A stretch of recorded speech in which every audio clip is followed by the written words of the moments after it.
So it's isoperimetric inequality with sharp constants, and the theorem also says that equality holds if and only if E is a body.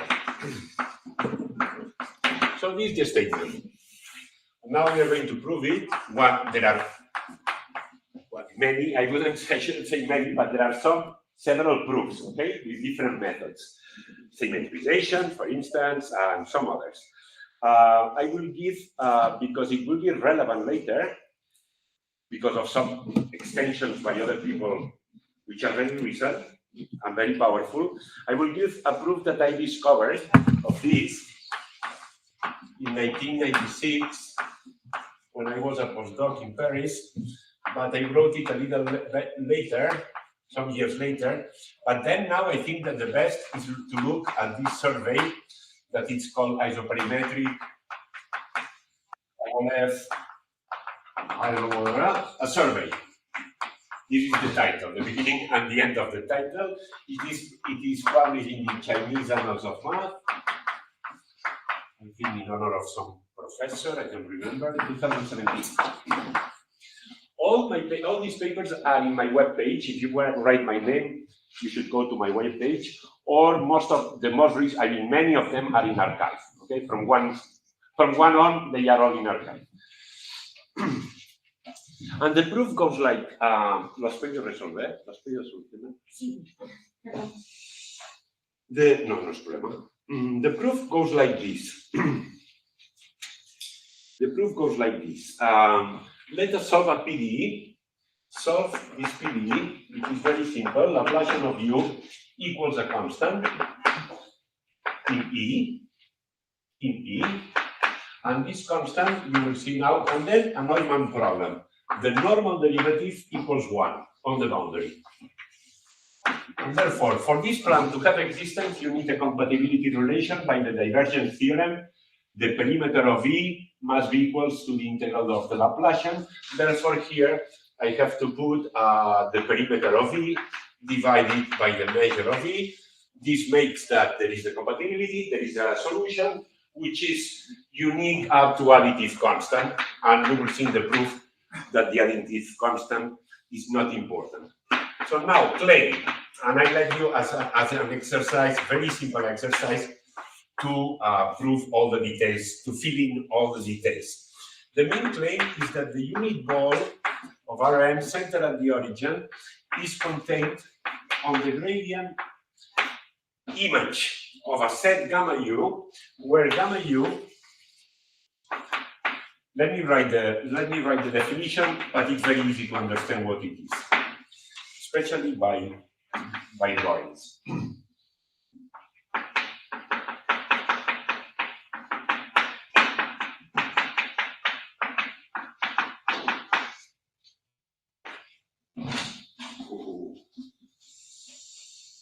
Yes, it's called the lower contact set, but let's not waste time. Let's make a drawing. Here there is omega, the boundary of omega. I'll more or less picture the image of u. The important thing is that on the boundary of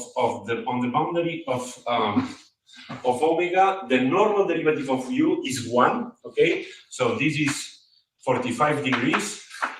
45 degrees. Okay, 5 degrees. And the function may do like this. I don't know what it does, something like that. And what are these points? These points are the points where the tangent plane at x is below the function everywhere. Therefore, it's a convex envelope. For instance, this point here is there because if you make the tangent plane, it's always below.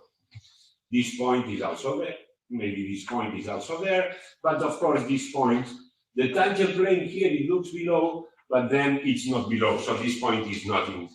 This point is not in gamma u, this point is in gamma u, okay? And then let me just show you how you prove this. It's very simple. How you prove this inclusion. It's very simple. You take a function, a linear function, right? You take a linear function. Here the variables, we call them x. And here these slopes, we will call them P.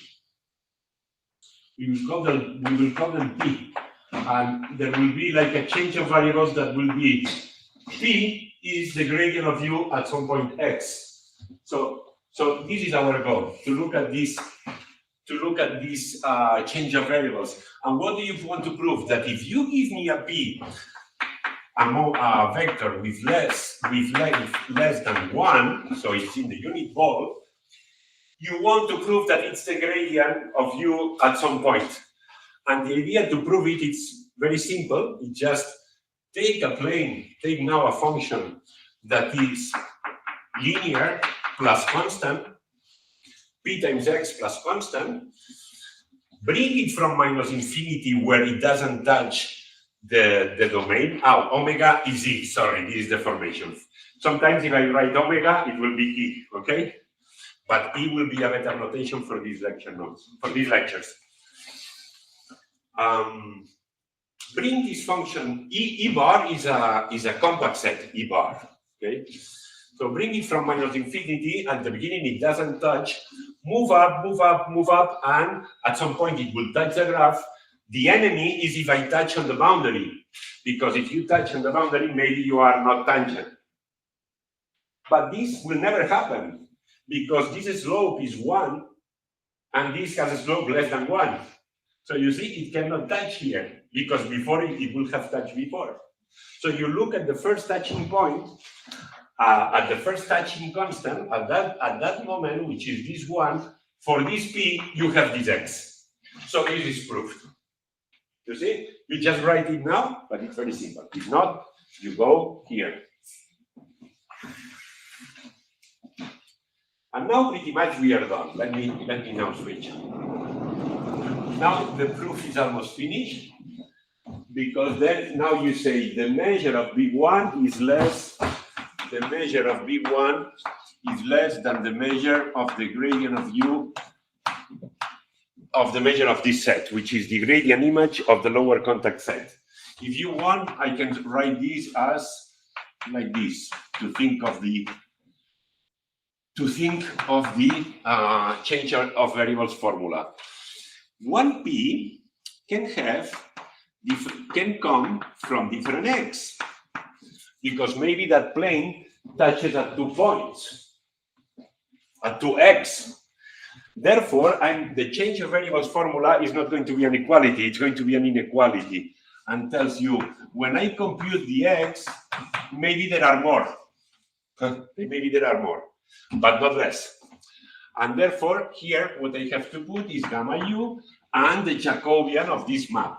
The Jacobian of this map, the Jacobian in absolute value, the Jacobian of the gradient map at x, dx. What is the Jacobian of this map? It's the determinant of its differential. But the determinant of the differential is the determinant of the differential of this, is the determinant of the Hessian. And in the lower contact set, the function is above a plane, and therefore is convex around that point. And therefore the Hessian is non-negative definite, and therefore this is greater or equal than 0. I don't have to put the absolute value. I don't have to put the absolute value. This is an equality. And now I apply the geometric arithmetic mean of non-negative numbers. Geometric arithmetic mean of the eigenvalues of the Hessian,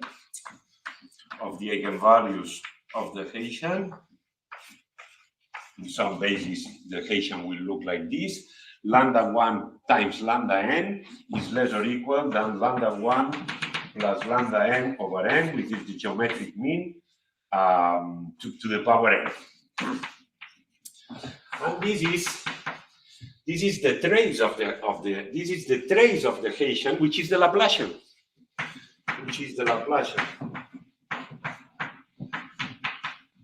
But the Laplacian, remember, was constant. So everything fits very well. Everything fits very well. Come up a little.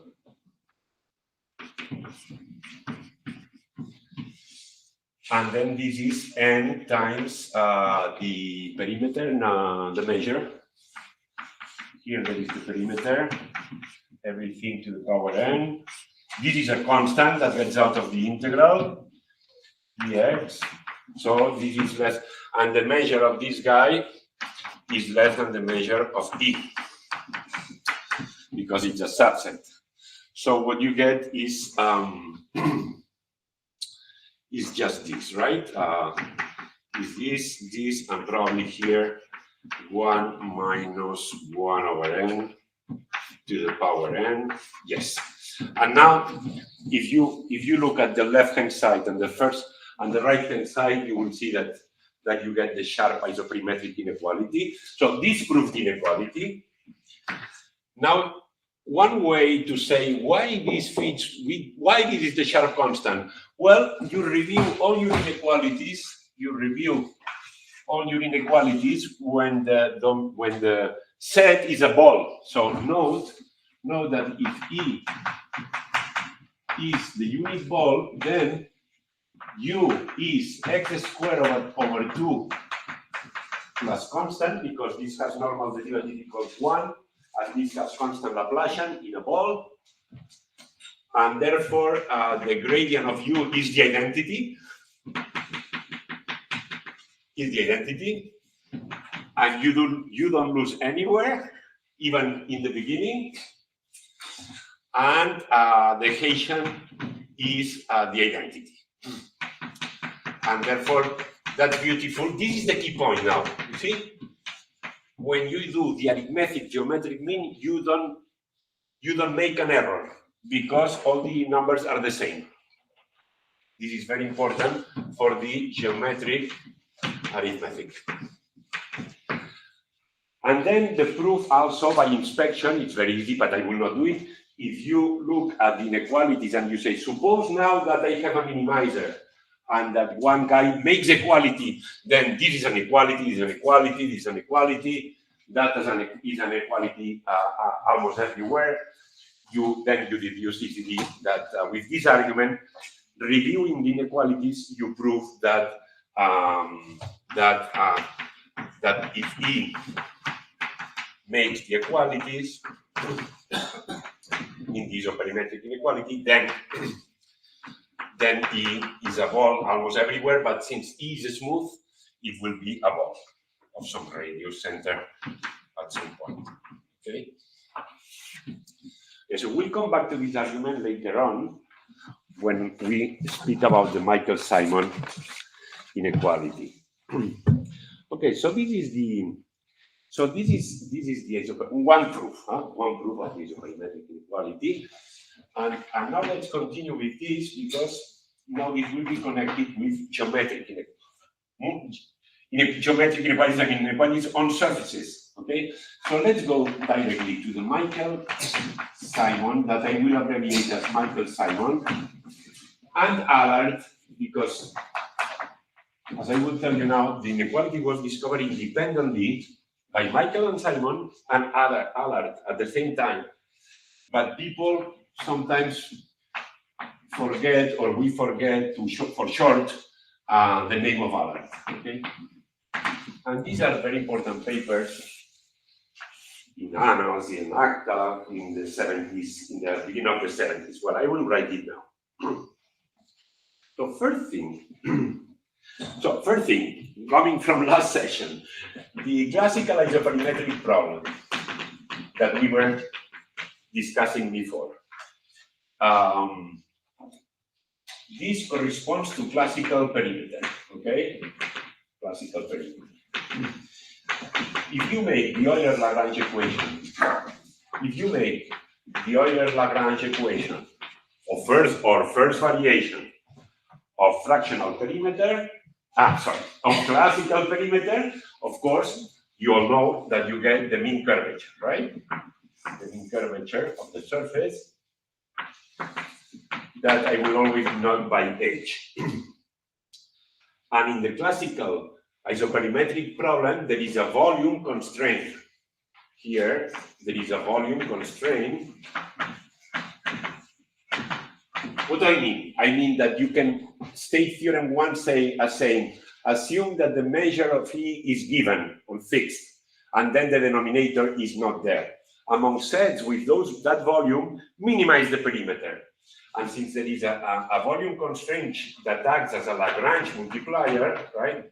A Lagrange multiplier in the variational problem, it tells you that minimizers of the classical isoperimetric problem are going to have the Lagrange multiplier H equals to the Lagrange multiplier, which is a constant. So mean curvature equals, they satisfy this. And these are the famous mean curvature constant, mean curvature surfaces. CMC surfaces, where Granada is one of the places where were studied and there were important developments regarding them. Many other places, because these are very important surfaces, right? Okay, so this is this. Now, if we minimize perimeter, now the plateau problem. If we minimize perimeter, but with no volume constraint, but with a Dirichlet data, the plateau problem, no volume constraint, minimize perimeter.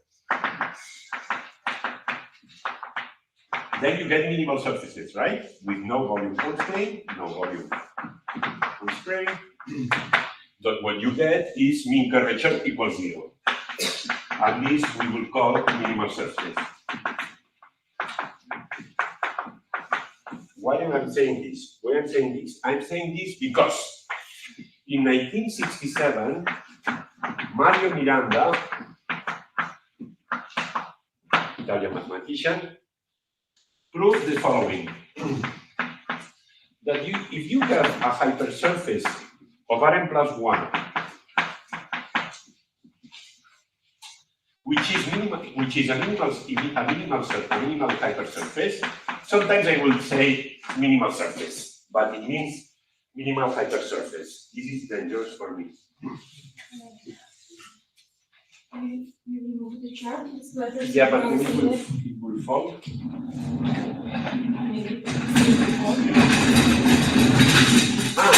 I see it. Okay.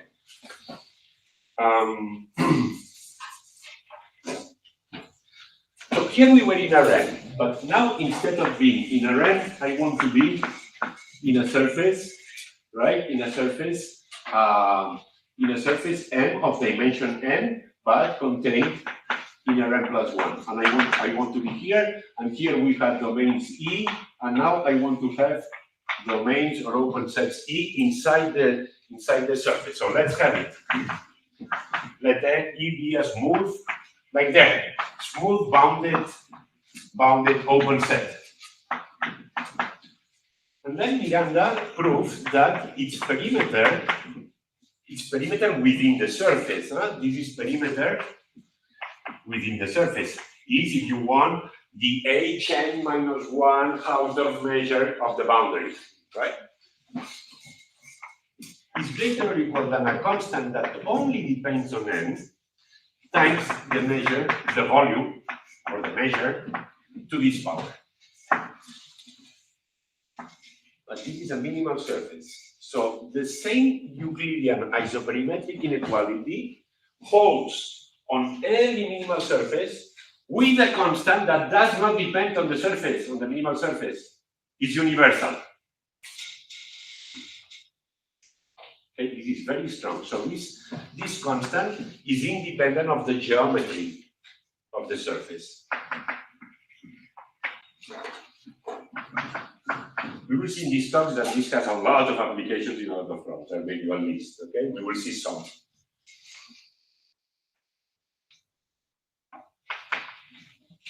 Of the surface, okay?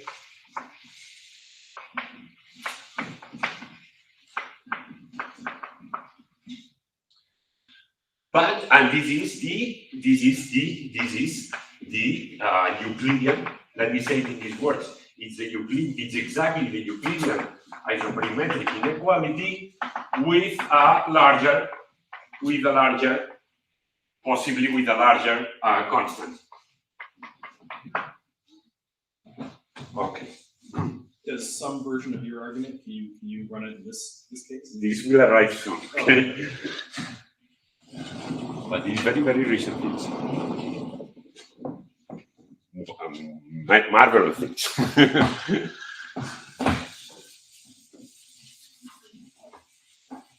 But not by me. If there is any other question, You have one, you have. yeah, speak, just speak loud, please. Is this sharp independently of the surface that you're dealing with? What do you mean, sharp? Like if it's inequality, can you always reach it? With equality, there. Yeah. No, because I don't know if that's the best constant, you see? Right, so We'll arrive to the best, when we arrive to the best constant, then yes. But we are not feeling. the constant is only universal. Yeah, there exists a constant, but nobody knows who is the constant, okay? I mean, nobody knew for many, many years. 67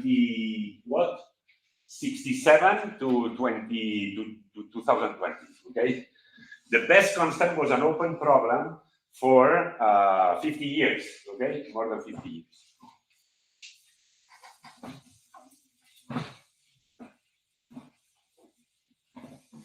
We'll come back to this. But I'm going to prove this now. We are going to prove this. Okay? Which is great. This is still not quite my question, I think. Sorry? So you're saying this constant. There exists a given n, there exists a constant that depends on the dimension, positive constant, such that for every minimal surface and for every set including the minimal surface. Yeah, this is true. So now I'm saying fix a minimal surface. Even if you don't know what the constant is, do you know that equality is like is the universality true of the sharp? I think it's not a good question now. Let's not waste time. You ask after in the break, okay? Or after the talk. Sorry, yeah. But if we waste time, we're gonna arrive to what I want to tell you. So I hope all of you know, and if not, study this. From this isoperimetric inequality, you easily deduce all the Sobolev inequalities for functions with compact support in a Rn or in your variety. And even if you do it well enough in a Rn, for instance, you can get, if you know the optimal constant here, you also get the optimal constant here. Not so easy, but let's not worry about optimal constant for the moment, okay? So therefore, now it comes the extension of Michael and Simon and Allard. This is 1972, 73, independently by Allard and Michael and Simon. And it says like this, theorem 2.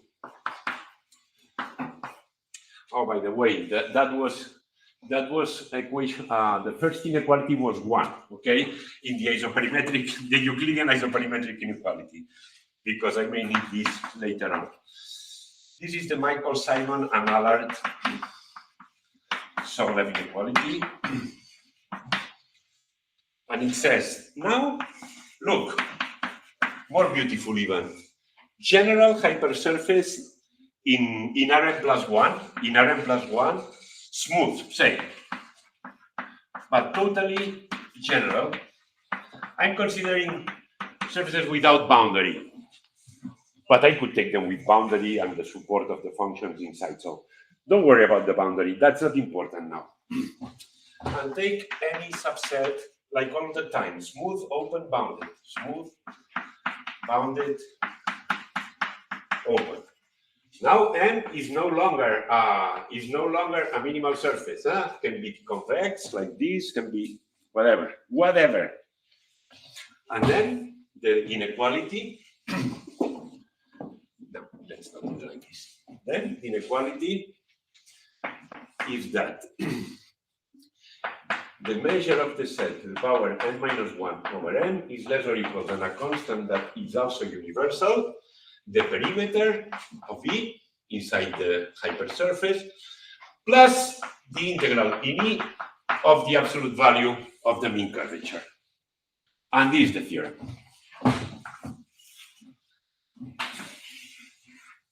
And this constant is independent of the geometry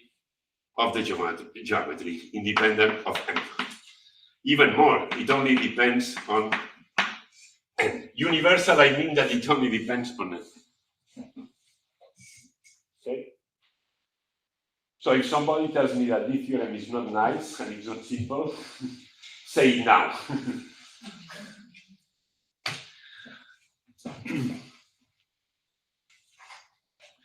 Still, I don't know what is the best constant at this point, okay? We don't know what is the best constant. So let's prove it. Well, before proving it, corollary. Corollary 3. Corollary 3, the Michael-Simon. This is the Michael-Simon isoperimetric inequality, if you want. Isoperimetric inequality. But automatically, from the isoperimetric, very easily, automatically you get the Sobolev inequality. And what it will say that if, again, if you have a smooth hypersurface, I'm not worrying about regularity issues. I'm taking the nicest objects. You could generalize all this, but that's not important for the moment. Let's take a smooth hypersurface. And let's take a function with compact support, right? With compact support in M. This C means compact support, as always. Huh? A function with compact support, and take an exponent in the Sobolev inequalities. We will take an exponent less than the dimension and define the Sobolev exponent, define it as in Euclidean case, which is this. Pn over n minus p. And then corollary is that then the LP star norm of the function can be controlled by a universal constant, the gradient in LP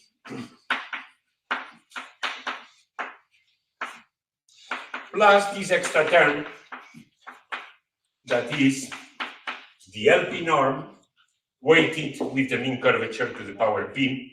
And when you have this type of inequalities, of course, you always have to look that the things rescale well, and you see that everything rescales well in the sense you always have to look at the dimensionality of your inequalities, because if the dimensions don't fit well, then you make a constant.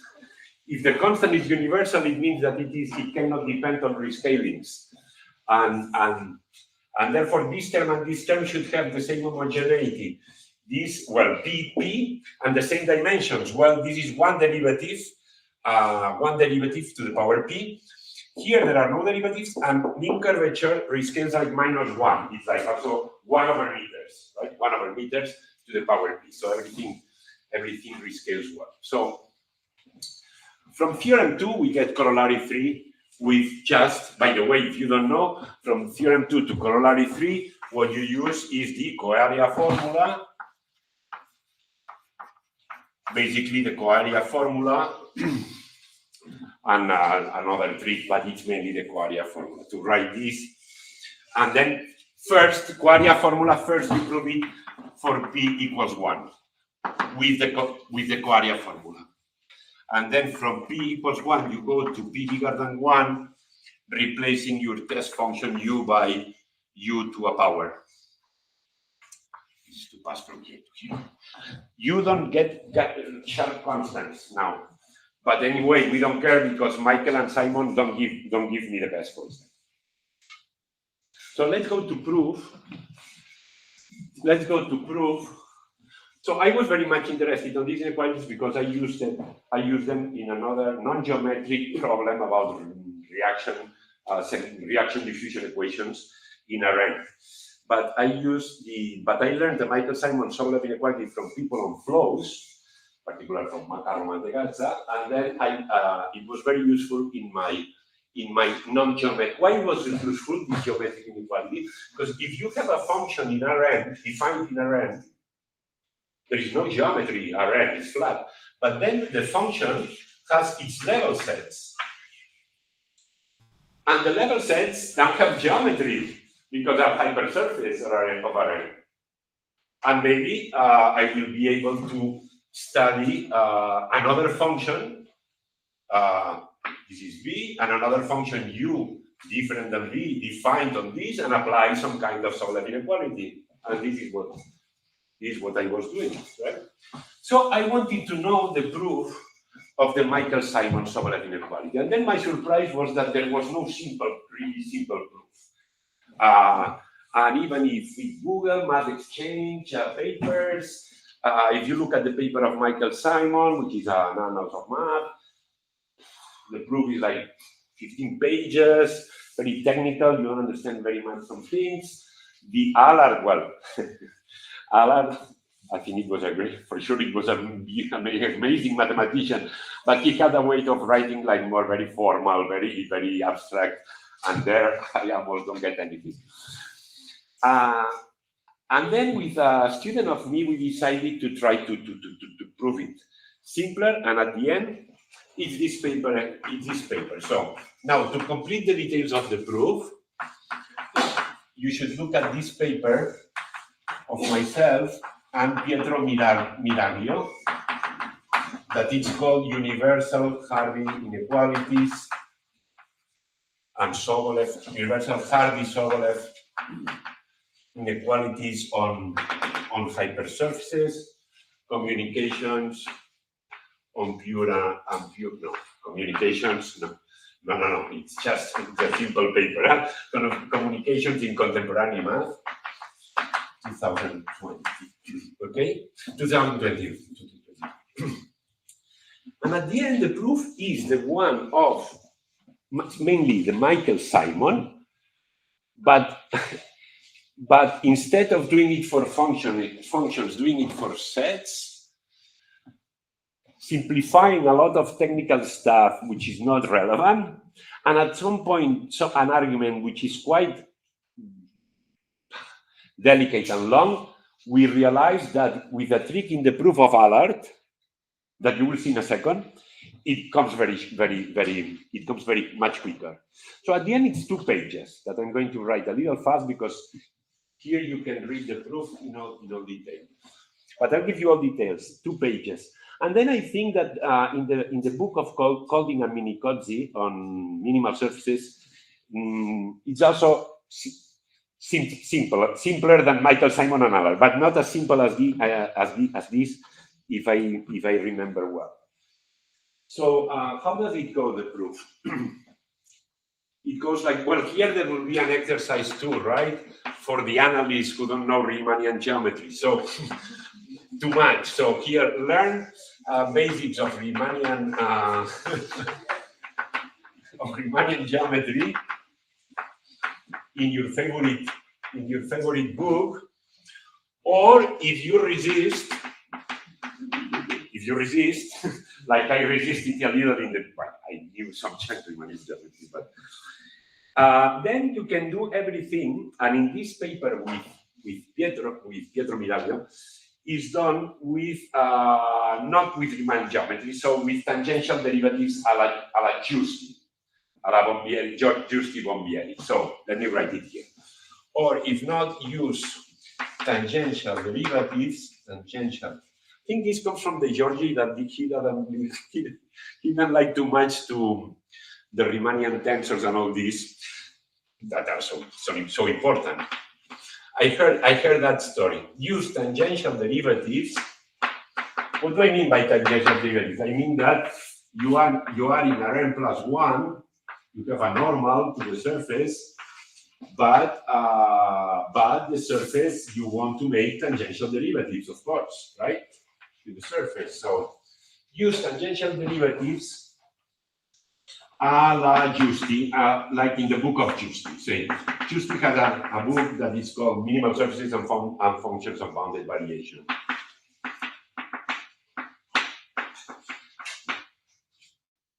Book. But also this notation also appears in some lecture notes of Bombieri on minimal surfaces, and also in the papers of De Giorgi,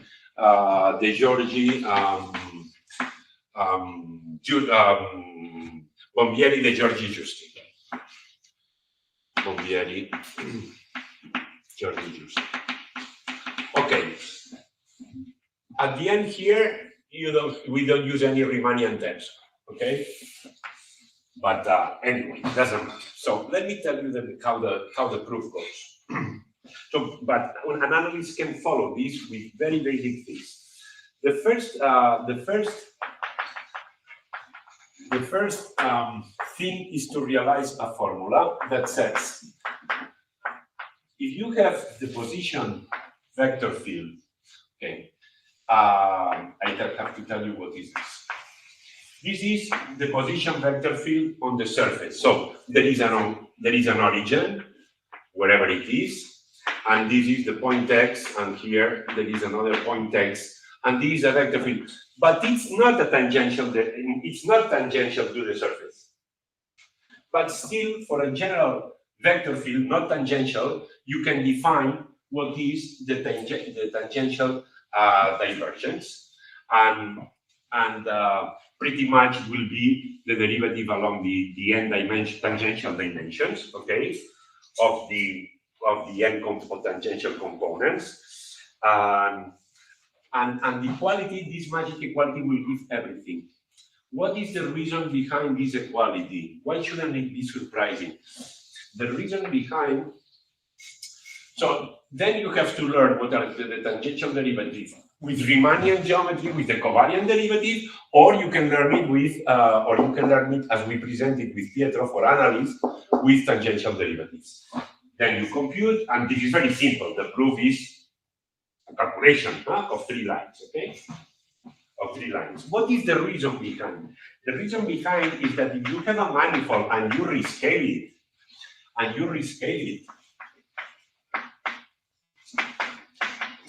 what is volume? What is the volume of this manifold? Is lambda to the n the volume of a piece of the piece that you count on n? It rescales like lambda to the n. Now flow with this vector field. Flow with this vector field, which means take this surface, rescale it, flow. Think of the Liouville theorem for flows in dynamical systems, in ordinary differential equations, right? That tells you that how does the volume changes as the exponential of the logarithm of the divergence. Well, if you take the logarithm of this is the n, and that turns out to be so this n here is just this n here. If I locally represented as a graph, is that easy to see too? Also, for sure, and that's very useful. When I don't know geometry, math geometry, whatever, what I do, one option is tangential derivatives, but my first option is always what you said. You parameterize as graphs.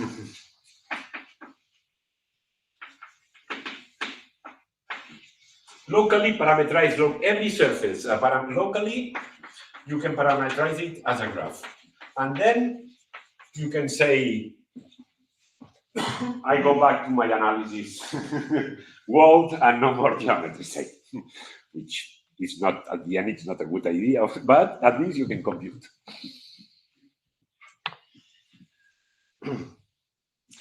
For instance, the coarea formula, when you have a map, when you have the level sets of a function, is just, when you write them as a graph, is just the implicit function theorem plus the area formula.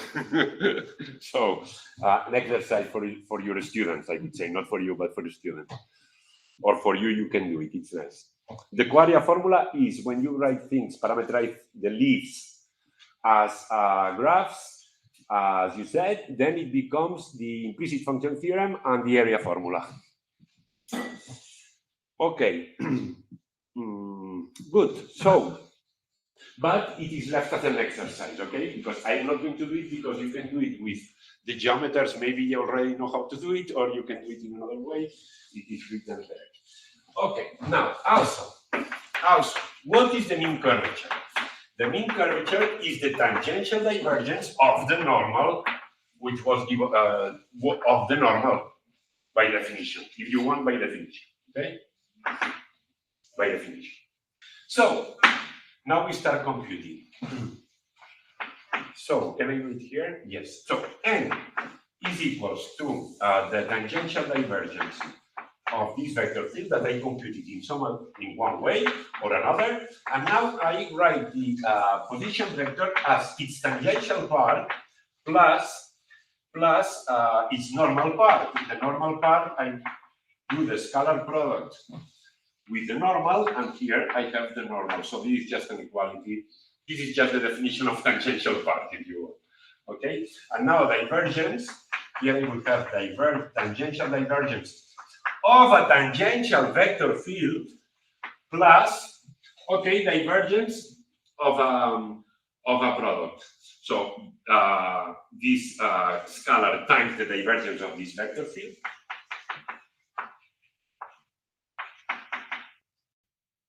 Well, but the tangential divergence of mu n is the mean curvature.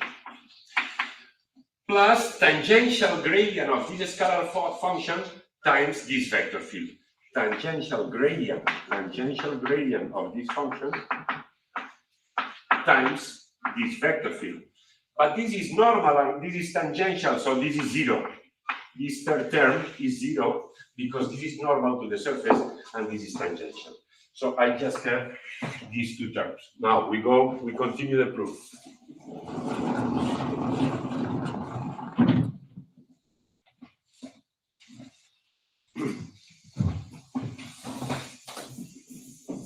Have to prove this isoperimetric inequality. Now I'll make a picture. Yeah, now it's time to get into the open set and the picture.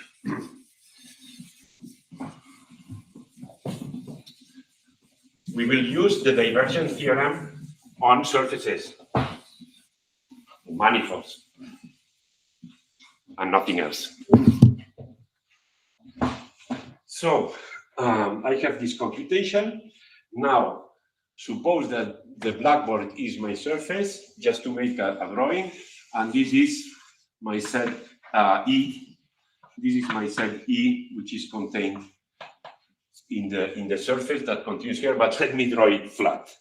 Because now I want to take a point that I will call 0 on E, and I'm going to take balls around it.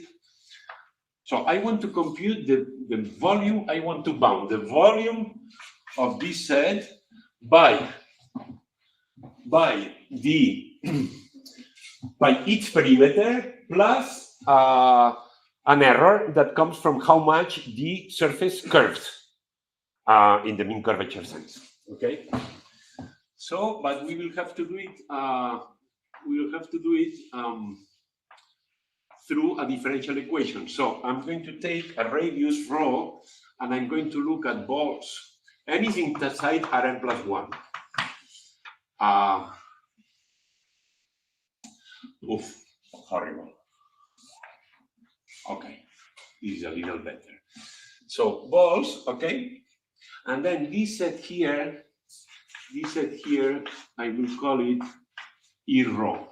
So E rho will be E intersected with the ball in Rn plus 1. So, no, in M, sorry, we have to be very careful. This ball centered at the origin. Yes, lives inside.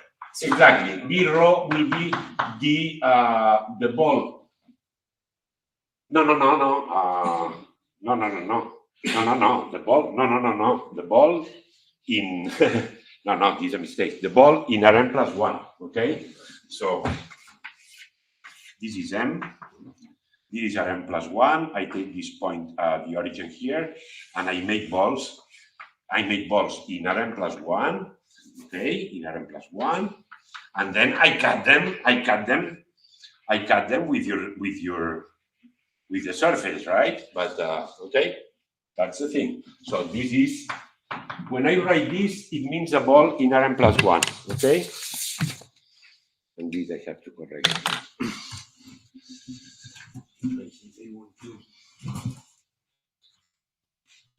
Here. Okay, doesn't matter. I will do it later. This is n plus 1. I have this ball in one more dimension, but I cut it with my set E. Yes, I cut it with E. Okay. And what else? E, this is rho. This is B rho. And that's it, nothing else for the moment. This B rho. Okay, and now I start the series of inequalities. If I integrate, and I'm going to integrate in this set here, E rho. This part, you see? This part. And the divergence, the tangential divergence of x was exactly n.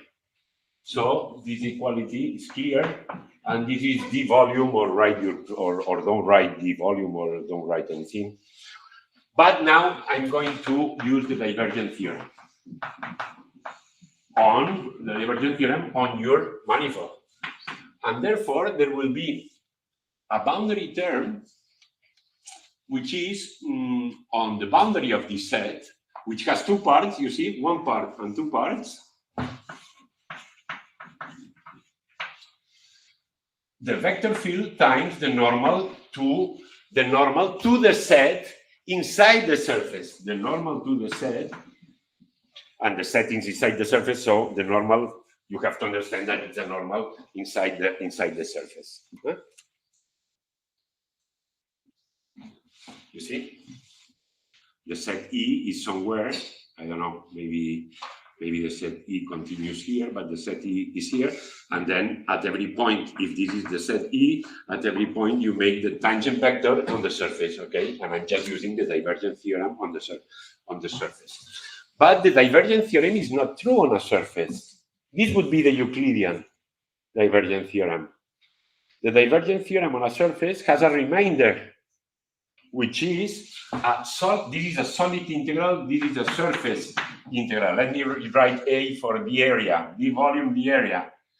But the divergence theorem on a surface has another term, which is the defect of how flat it is, and which is simply is to multiply this vector field times the normal and the mean curvature vector, that is h times the normal, dv. Correct? I mean, all geometers agree right here with this, because if not, good. And now we realize that this in absolute value is less or equal than rho, and this in absolute value is less or equal than rho. We are being very rough here, extremely rough, but that's what that will be more than that will be enough. Rho times the perimeter of E rho. Let's write it here already. Yeah, the perimeter of E rho will have two parts. One part which is nice, which appears in my final bound, perimeter of E. That's a nice one. This is nice because this is part of the perimeter of E. It's nice.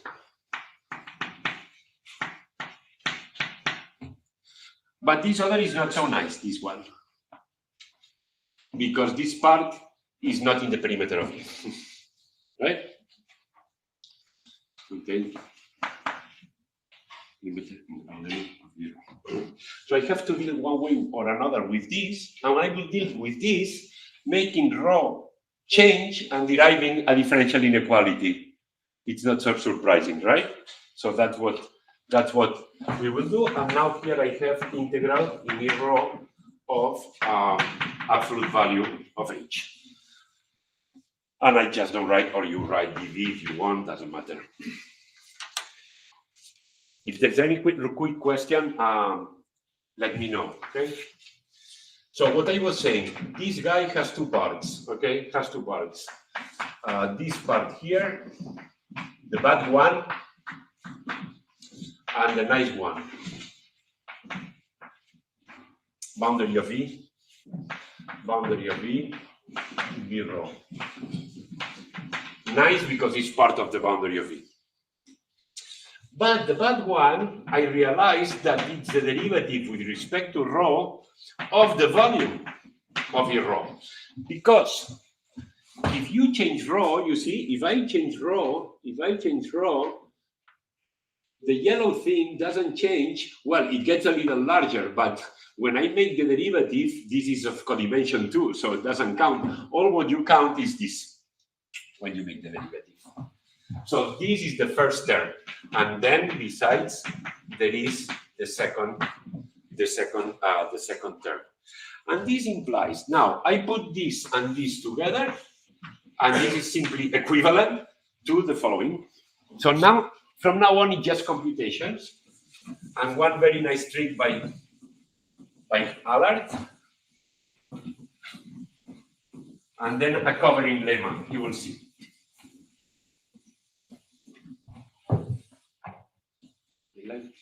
Really long. Okay.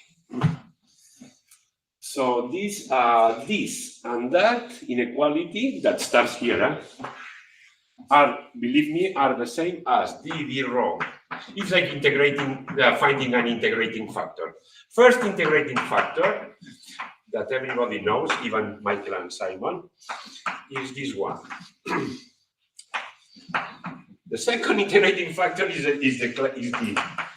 the way of proceeding of Allard, which simplifies the argument.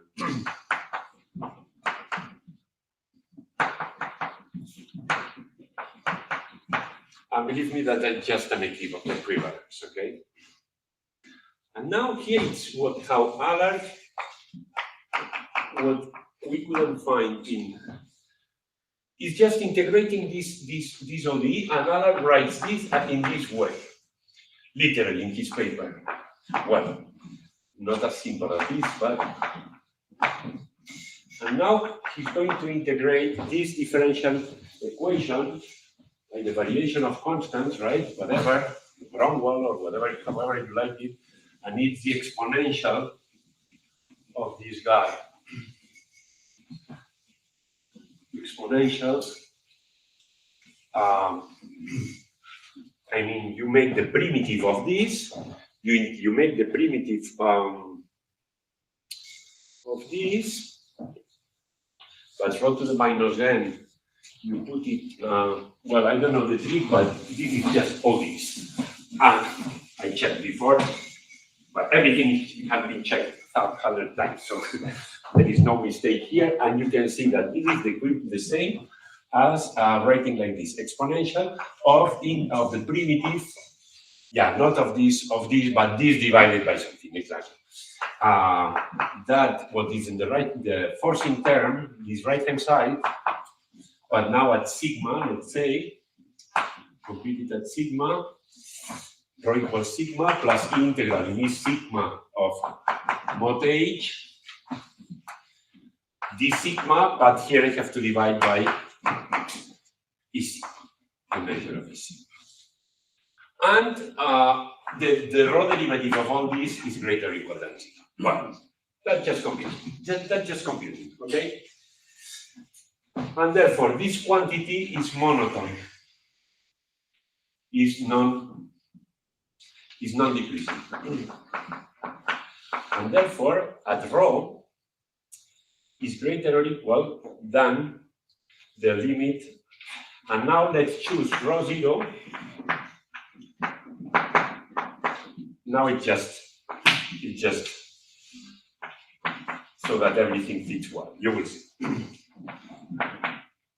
I have to tell you what is WM. You will see it now in a second. It's a constant that depends only on M, okay? And then from being non-decreasing, then this is larger,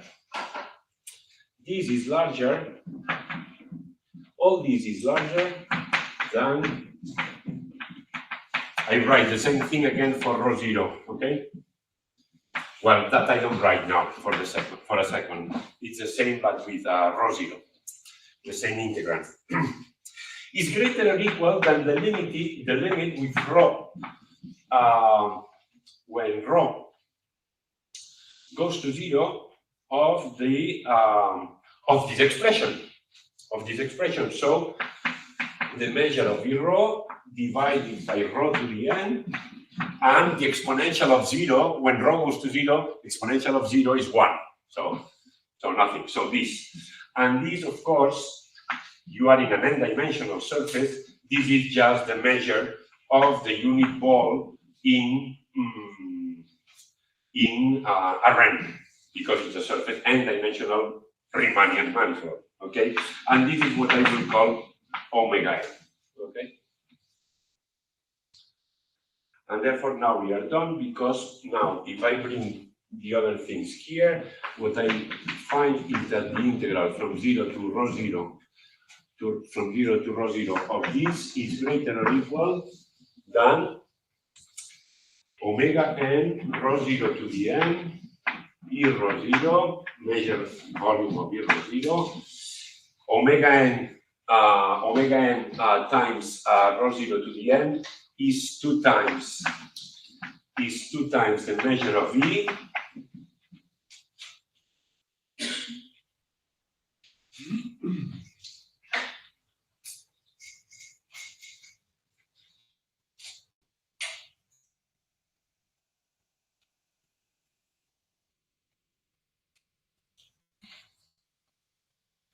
you can tell me my mistake, no? Now there is a mistake. Exponent of the volume of E should is minus 1, right? Oh, thank you. Minus 1. Thank you. And this is larger or equal than 2, because E rho 0 is less than E. Is larger or equal than 2. Okay, so now this is the conclusion, and now this means, and now we are pretty much finished. Huh?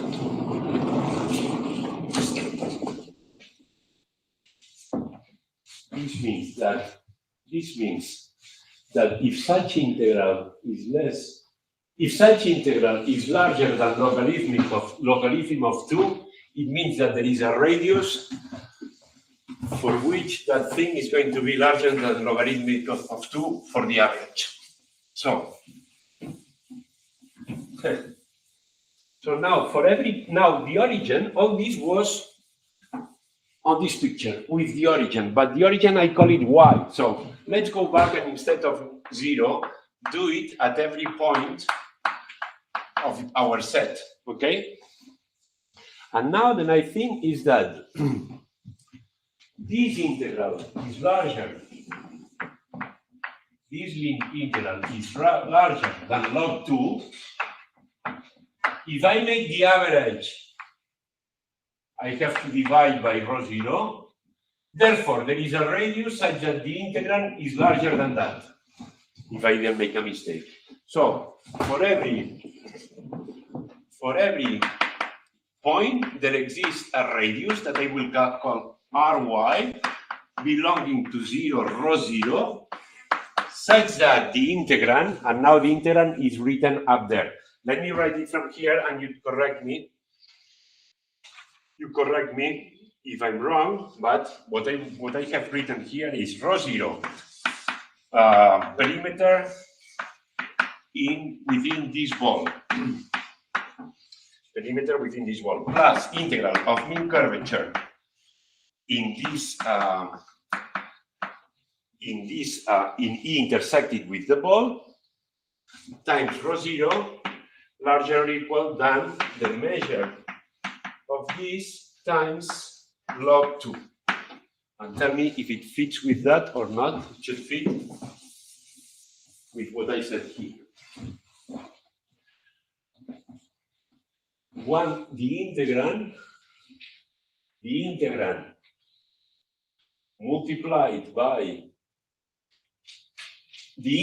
multiplied by rho 0 is larger than log 2. Yes, and I then pass dividing this in the denominator, and it's this thing here.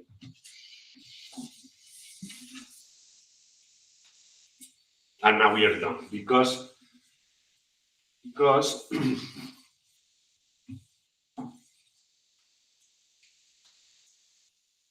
now we are done. We don't have to make any other inequality.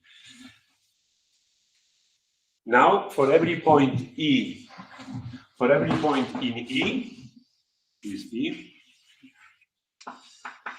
For every point in E, I have a ball. Maybe here they are very small, maybe here they are very large, whatever. What I'm going to do is I'm going to apply to get a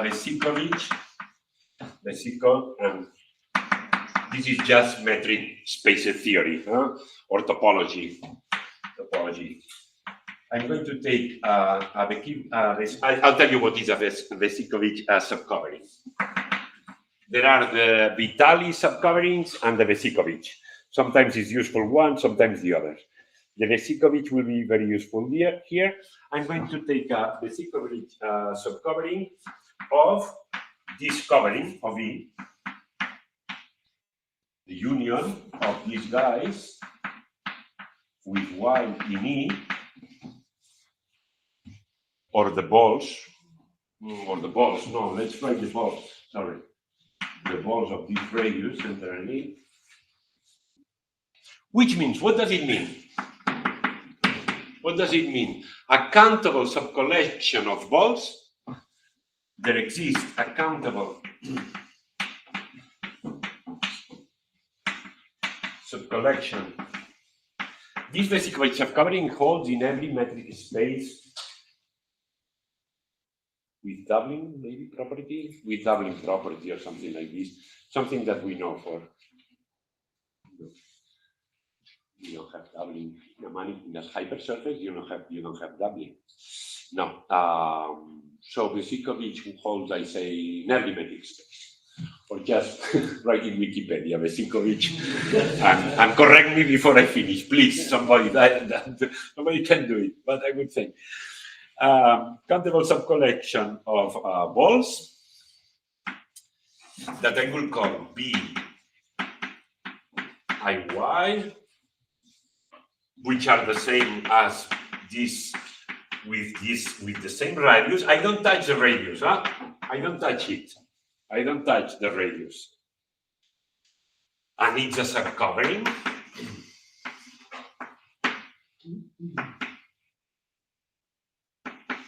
We have different radius, different radius.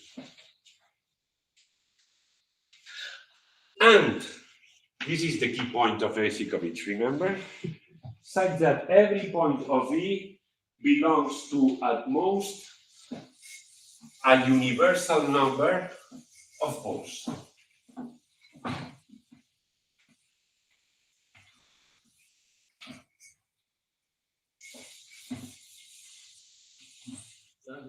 Take the ball. The point is these are Euclidean balls, right? The point is that these are Euclidean balls. Yeah. Exactly. Covering a subset. So. Yes, this is the point. You're not using anything intrinsic to the. No, it's because, oh yeah, I remember now, thank you. But look at the statement of Vesicovich in a general metric space.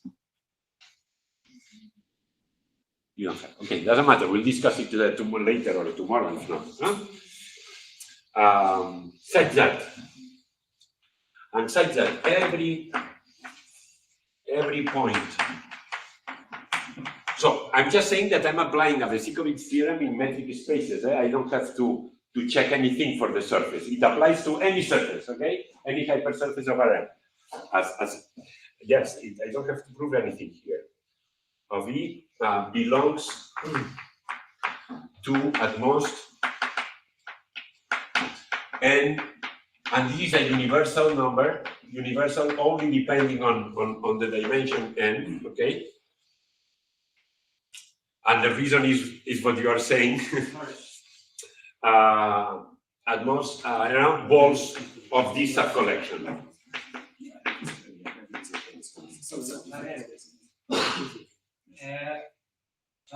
If I remember well, I thought like last month, I mean, you just need a collection of balls, not like basic, which really, so you can sort of forget about it. Since your balls are Euclidean, you can still. Yes. In fact, having many connections, each one is always. I forget about E and the surface, and I just take the balls in Rn plus 1. You are correct. It's pretty much what he was saying also. So don't worry, it is very simple. And now I say that the proof is finished. I'm not going to write anything else, because look here. The measure of E is going to be less or equal than the sum of these guys, whenever the sum of these guys, whenever this is not empty. This will be the perimeter, but of course I will count it many times. But if every point belongs only to this, I will count it. At every point I will count it at most capital N times. And here also I will count this integral capital N times. So we are finished. So this is the proof of the Michael-Simon, and you see, it's not so difficult, but it's a very strong inequality. So now it comes the answer to your question that I had forgotten in my note. I have to write this note here because there is nothing written. Is that very recently, right? Very recently. Oh, so now let's go for it. Simon Brendel. So for many years, the best constant, what you were asking me before, the best constant in the isoperimetric inequality on minimal surfaces, or the best, which is the simplest setting, or the best constant in the Michael-Simon Sobolev inequality that we were discussing before, was not known, and was an open problem. For instance, a conjecture was that the Euclidean constant was good on every minimal surface. The same Euclidean constant was good on every minimal surface. In a sense, it makes sense because if your surface is not flat and it has some curvature, but it's a minimal surface, the perimeter should increase more, right, with respect to volume than being flat. We would say, but this is very rough. So this was an open problem for 35 years. And Huisken was one of the persons who insisted more, if I understand well, because a survey mentioning this and all this. And there were some problems, perhaps, right, in dimensions. Some results. Depending on the connectivity of the boundary. And convexity, maybe, and no dimension, but pretty much it was open. And now, sorry, I just want to tell you the really correct, because I didn't write, I forgot this. The year and all this, it's a JAMS paper by, you find it in archive also. It's a JAMS paper from Simon Brendel, who is a professor at Columbia, I think. Simon Brendel. So JAMS 2021, a little before in archive. The isoperimetric inequality for a minimal submanifold in Euclidean space. So Simon Brendel. So let's write a theorem, right? Also, I don't know which one. Now I have to reorder. This will be theorem 1, theorem 2, corollary 3, theorem 4. Theorem 4. So this is Simon Brendel and JAMS 2021, for instance. And basically, I will say that that the Euclidean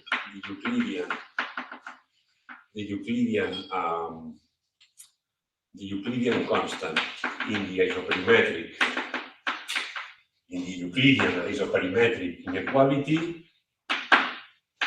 is also admissible, say, is also okay on sets for sets on any for sets on any minimal hypersurface.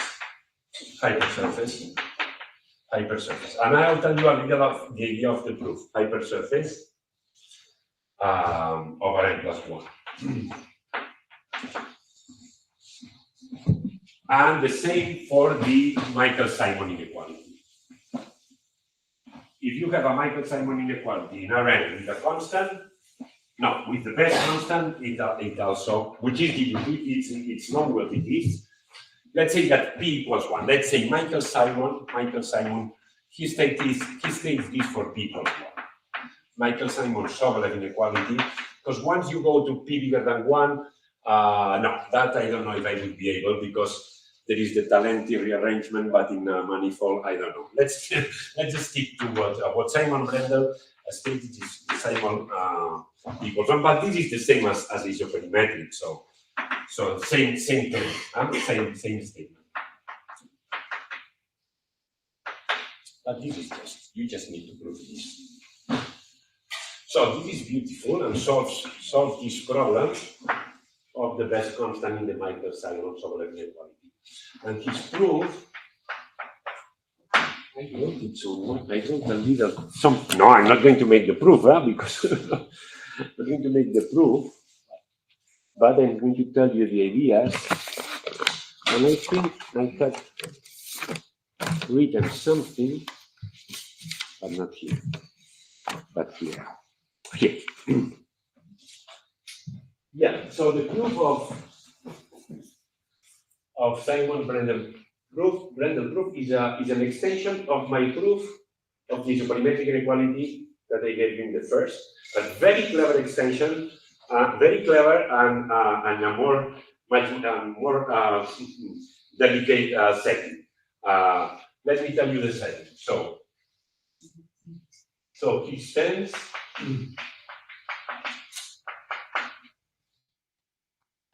I'm almost not mentioned in the paper, but it's okay. Doesn't matter. But my paper is in the bibliography. He extends the above isoperimetric inequality in the range. Okay, the above isoperimetric proof of the one we did just before.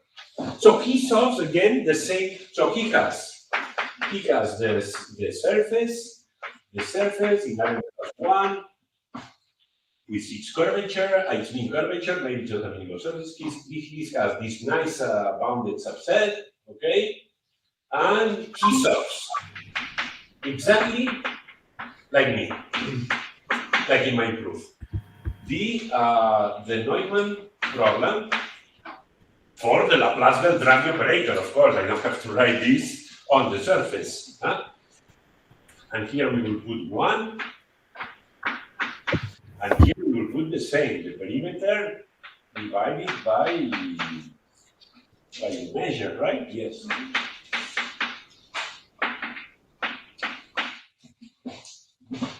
Okay, this I can say that I also thought in the past to do this, right? But then now what do you do? Because what did I do in my proof? I did this, I had this function u, and I did this change of variables, right? But now this is in a manifold, this is not so nice because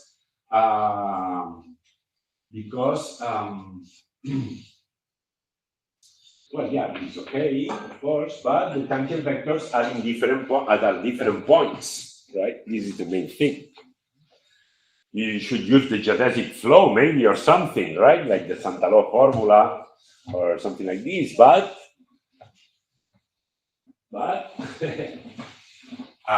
it's not clear. And what he does is something a little different. He adds artificial dimensions coming from the cotangent bundle. So he's going to take, instead of this map, he's going to take a map that he calls phi of xy, that is grad ux, tangential gradient of u at point x, plus y, where y, where x is in your set, and y is the orthogonal to the tangent bundle.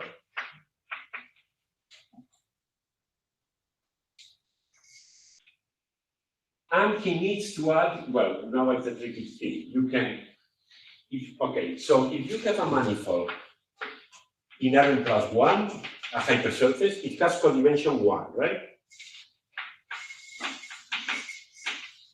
And the tangent bundle is Rn dimensional. The tangent bundle is the normal tangent bundle is 1 dimensional. I could do this, and he does it, but it's not good. He does. Then you don't get the sharp constant. What he has to do, and this nobody understands why, but it's just algebra. He has to think that your manifold is also a submanifold of Rn plus 2, because Rn plus 1, you add one artificial variable. You just add one artificial variable, okay? And then, think here, the manifold has codimension 2, and the normal bundle is 2-dimensional. He does it in general codimension, okay? But here he will not get the sharp constant, the Euclidean. Here he will get it. So in his case, this is codimension. This has dimension. It's a space of dimension 2. And then remember that in my proof I was considering something like the unit ball. P was in the unit ball. The length of P was less than 1, and then this was on the image of this that was like this map following this notation. Now what he will, and I had that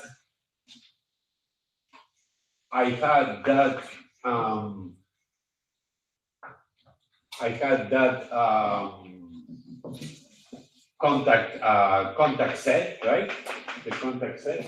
Now what he will do is consider this set. He will consider E times. This is not. The proof is wrong. I'm not saying that this is the only part that I'm not asking you to fill in the details, but you can go to if you want. In the product space of in this product space, he considers the set of x and y such that grad u at the point x squared plus y squared is less than 1. In my Euclidean case, like y equals 0, so it's grad squared less than 1. But he adds now this. It's very funny. It's at every point you have a gradient, and then in the normal bundle you allow for a ball, right? A ball of radius 1 minus grad u squared. And as the gradient of u gets close to 1, the ball in the tangent normal bundle gets smaller. So it's like an ellipsoid, right? Like an ellipsoid on the tangent bundle. And then what happens is that you have an inequality like this. You take the areas, and then you apply the change of variable formula, which is a little more involved on a surface. And you have to take into account the exponential map, and the mean curvature comes in, and all this. But the funny thing is that all the inequalities are equalities for a ball in a flat hypersurface. Okay, because if when in my proof, if we had a ball in a flat hypersurface, I said that u was mod x squared, right? So this is mod x squared. U was mod x squared. Grad u was x. This is x squared. So you see, this is a ball, not an ellipsoid. It's a ball in Rn plus 2. And that's why he also doesn't lose anything. So it's super clever, it's super good, and this is how it goes. It's not so so terrible, the proof. I mean, it's like, I don't know, I don't remember, but he does it carefully, but maybe it's like 3 pages or something like this, right? He starts here. There is this exponential, the Jacobians, but it's something that I had already computed years ago in some Krylov-Safanov theory that I did on manifolds. Yeah, well, 4 or 5 pages, okay, but not extremely complicated. So this is this, right? This is this. So now I'm curious, where did we finish? We finished, now I look at we finished here, which is a good point to finish, because then now tomorrow I will start with page 6. We have to do the fraction now. So tomorrow we have to do the fractional Sobolev inequality and the fractional, some things on fractional Michael-Simons inequality. And let me tell you, the Michael-Simon inequality, like the one we proved, the fractional version on hypersurfaces is still an open problem. But on minimal surfaces, well, on the equivalent of minimal surfaces, that will be non-local minimal surfaces, we know how to, then there it is known, but not with best constants, of course. Huh?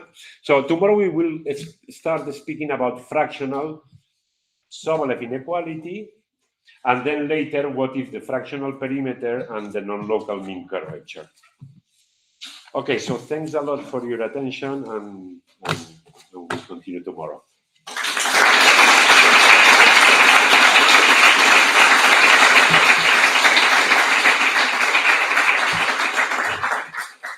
So if you have any additional questions. Yes, please. Yeah, sure. Sorry that I interrupted you before because. Is anything known if the ended manifold is not Rn? Yeah, that's what I was thinking before. I think there are. Also, I was going to say there are already some extensions of the Brendel paper, right? For instance, a student of Yang Li has just done some log Sobolev inequalities. He put it in archive some weeks ago. Log Sobolev inequalities in log Sobolev inequalities on hypersurfaces, using also this method that I say, well, this method we call it the ABP method, because it's the Alexandrov-Backel-Mampucci is similar to something that you do for the to prove the Alexandrov-Backel-Mampucci estimate. There is that, and then I think there is also Brendel itself has extended this when the surfaces are surfaces of a manifold of Sectional bigger or equal to 0. sectional bigger or equal than 0. I was going to say rich, I don't know if rich or sectional, right? Yes. Why sectional? Because there is some kind of Alexandrov. Because there is comparison geometry behind. There is some kind of Alexandrov convexity and things in the ambient space. And you rich is not enough, you need sectional. So the answer. But I think there will be more, there can be even more development. Not only that, Brendel's proof Thank you. that the equality holds if and only if sphere, if and only if the manifold is flat on the geodesic, and also if the co-dimension is 1 or 2. Oh yes. But it's open for bigger problems. But what I said is correct, right? That if you do this proof in codimension 1, you don't get the Rashad constant. You don't get Dimension 1, you have the best constant possible. Is the No, you don't get the Euclidean.